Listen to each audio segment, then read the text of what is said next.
وقلكدايا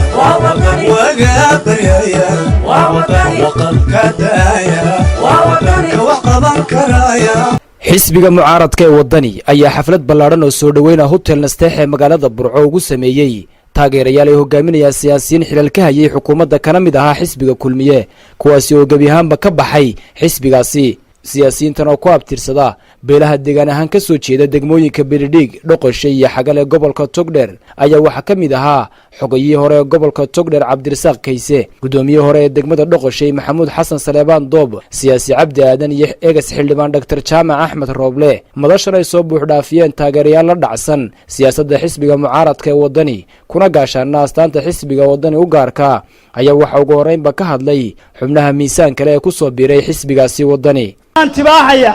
waar xusbiga kulmiye annaga ka mid ahayn 15 sanadood uu jirayba xusbigii kulmiye dushana darinjiba bari dhawayta madaxweynihii khayrka qabay ee xilligiisu dhamaaday almuuniyam buu dusha ka mariyay laakiin hoostu waa dixal dadkana waxaan uga tudhnay inay ku dhintaan iyo xaasidka ka dhex jira Falastiin iyo Yuhuudda ma dhex yaallo inta kulmiye dhex tahay ragaan wada socon raaci mayno rag wax qasbaya raaci mayno rag la xoog baanu dalka ku maamulaynaa raaci mayno annaga adeer dalka u soo halganay hadday yidhaahdeen annagaa soo halganay markay dadka kicinayaan bay yidhaahdeen waanu soo halganay annagoo 14 jir baanu soo halganay haddii aslam guul keentay Sayid Cali baa keenay Sayid Cumar baa keenay dhallinyaradii baa keentay daayartii dhiigooda waraabisay baa keentay iyagu safka dambe ay tubnaayeen qolada madaxdii ee ogaada muusena anigu igu dabagaban jiray isagaana sheegay labada musharax aynu kala dooranaynaana midna waa Cabdiraxmaan oo 25 milyan oo Mooska ku nool waqti la qaatay oo garanaya dadka sida loo maamulo oo dulqaadkeeda leh midna waa mujaahid geejira ah oo geela sida loo raacay yaqaana oo ay dhammaanba bahweynta daayir faarax ee maanta garatay intii maqnaydin ay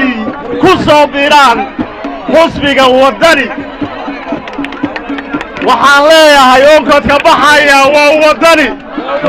hilaaca baxaya waa wadani xusbiga hilaacaya waa wadani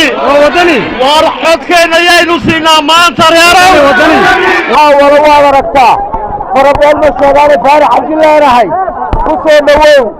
dalkaagii iyo dadkaagii hogaamiyaha daada yar ee xisbiga wadani mudane Xirsi Cali Xaaji Xasan oo goobtaasi ka hadlay ayaa madashaasi ku tilmaamay mid ka maqraati kacaysa guusha xisbiga mucaaradka ee wadani shalbaad waxay tahay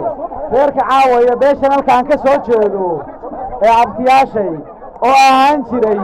ciddii guusha hagi jirtay hogaamin jirtay raggeedii baa u kacay raggeedii baa u heesay raggeedii baa hor kacay aad baa u mahadsantihiin ugu dambeyntii munaasabadan oo maashiyay intii ay socotay raxmaadka ilaahay ee roobka ayaa waxa soo xidhay Dr. Cabdiraxmaan Maxamed Cabdilaahi Cirro murashaxa jagada madaxweyne ee xisbiga mucaaradka ee wadani isagoo u mahadnaqay taageerayaashan iyo siyaasiyiinta xisbiga wadani soo doortay masiirkooda mustaqbal ee siyaasadeedna ku aaminay inuu hogaamiyo mudane Cabdiraxmaan Cirro waxaan mahadnaqayaa beesha ballaaran ee mutacallimiintii iyo siyaasiyiintii iyo salaadiintii iyo hablihii iyo dhallinyaradiiba halkan caawa isugu yimi si ay u muujiyaan inay doonayaan in dalka Somaliland isbeddel laga sameeyo waxay munaasabadani qayb ka ahayd munaasabado badan oo maalmihii u dambeeyay xisbiga wadani ku qaabilayay taageerayaal ka soo baxayay xisbiga muxaafadka ee kulmiye maxamed xuseen ismaaciil maxamed mooto Ariel TV Burco.